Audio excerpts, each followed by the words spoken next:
পেশকে বলে আর কথার উচ্চারণ তাড়াতাড়ি করতে হয় যেমন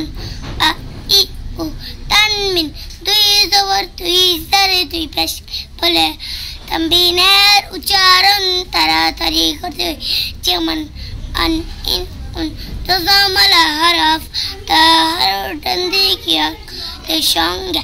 এক অর্থে একবার পড়া যায় সুজামার তাই না কচ্চরা হরফ পড়া যায় না যেমন আতিত গলগলা হরফ পাঁচটি কফ তো বা জিম দাল এই পাঁচ হরফে জজম হইলে কলকলা করিয়া পড়ি হয় যেমন আক আত আবে আজে আদে তাজদীদ হরফ দুইবার পড়া যায় প্রথমবার তার নন্দী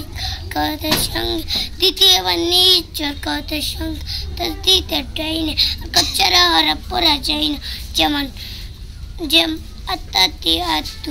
কথার বামে নুনে মিমে তাজদীদ ওয়াজিব গুন্না করিয়া পড়িতে হয় যেমন